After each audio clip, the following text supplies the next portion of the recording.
മത്സ്യ മാർക്കറ്റിന്റെ പ്രവർത്തനം മൂലം ദുരിതത്തിലായി ക്ഷേത്രം. പാലക്കാട് മണ്ണാർക്കാടിനടുത്തുള്ള വട്ടമ്പലം ദുർഗാ ഭഗവതി ക്ഷേത്രമാണ് മത്സ്യ മാർക്കറ്റ് മൂലം ബുദ്ധിമുട്ടിലായിരിക്കുന്നത്. ക്ഷേത്രത്തിന് മുന്നിൽ മത്സ്യ മാർക്കറ്റ് പ്രവർത്തനം ആരംഭിച്ചതോടെ രൂക്ഷമായ ഗന്ധമാണ് ക്ഷേത്രത്തിലേക്ക് വരുന്നത്. കൂടാതെ കാക്കയും മറ്റും മത്സ്യ അവശിഷ്ടങ്ങൾ കുത്തി ക്ഷേത്രത്തിൽ കൊണ്ടിടുന്ന സ്ഥിതിയുമുണ്ട്.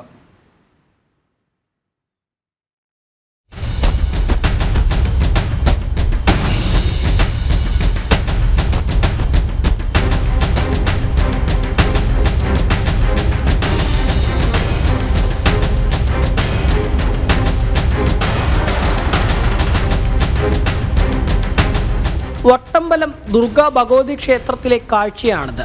ക്ഷേത്രമുറ്റത്തും മേൽക്കൂരിയിലുമിരുന്ന് കാക്കകൾ മത്സ്യാവശിഷ്ടങ്ങൾ കൊത്തിപ്പറിക്കുന്നത്. ക്ഷേത്രത്തിന് മുന്നിൽ പുതുതായി മത്സ്യ മാർക്കറ്റ് പ്രവർത്തനം ആരംഭിച്ചതോടെ ഇതാണ് സ്ഥിതി. കൂടാതെ രൂക്ഷമായ ഗന്ധവും ക്ഷേത്രത്തിലേക്ക് എത്തുന്നുണ്ട്. ഇപ്പോൾ ഈ മീൻ മാർക്കറ്റ് ഇവിടെ വരുന്നതുകൊണ്ട് വളരെ മോശമാണ്. കാരണം രാവിലെ അമ്പലം തുറക്കുമ്പോൾ ഭയങ്കര ദുർഗന്ധമാണ് ഇവിടെ വരുന്നത്. പിന്നെ വരുന്ന ഭക്തന്മാരും പറയേണ്ടത് എന്താ ഇവിടുത്തെ ദുർഗന്ധം, ഭയങ്കര ദുർഗന്ധമാണല്ലോ. വളരെ മോശമായിട്ടുള്ള ഇതാണ്, അറ്റ്മോസ്ഫിയറാണ് ഇവിടെ. റഫീഖ് മരക്കടവിൽ എന്ന വ്യക്തിയാണ് മത്സ്യ മാർക്കറ്റിന്റെ ഉടമ. നേരത്തെ മാർക്കറ്റിന് കുമരംപുത്തൂർ പഞ്ചായത്ത് അനുമതി നിഷേധിച്ചിരുന്നു. എന്നാൽ റഫീഖ് അനുമതിക്കായി കോടതിയെ സമീപിക്കുകയും പിന്നീട് തദ്ദേശ സ്വയംഭരണ വകുപ്പ് അനുമതി നൽകുകയുമായിരുന്നു.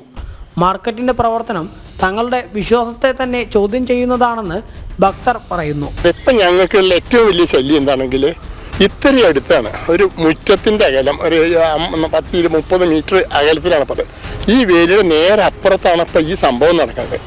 അപ്പോൾ അവിടെ ഉണ്ടാവണ ആ വേസ്റ്റ് മുഴുവൻ, ഈ മീനിൻ്റെയൊക്കെ വേസ്റ്റ് മുഴുവൻ കൊത്തി ഞങ്ങളുടെ ശ്രീകോവിലിൻ്റെ 4 പുറം ആ മുറ്റത്ത് നിറച്ച് രാവിലെ വന്ന് നോക്കുമ്പോൾ ഭക്തജനങ്ങൾ തൊഴുകാൻ വരുമ്പോൾ നിറയെ മീനാണ്, ചത്ത മീനാണ്. എവിടെ? ക്ഷേത്രമുറ്റത്ത്. ക്ഷേത്രമുറ്റത്താണ് ഇവിടെ പിന്നെ മീനുകൊണ്ടുണ്ടാവുന്നതും ഈ ദുർഗന്ധമായത് അമ്പലത്തിന്റെ മുന്നിലോട്ട് തന്നെ നേരെ കാറ്റ് വന്ന് ഇവിടെ എല്ലാവരും അശുദ്ധമായി കൊണ്ടിരിക്കുന്ന ഇതാണ് ഇപ്പോൾ ഉള്ളത്.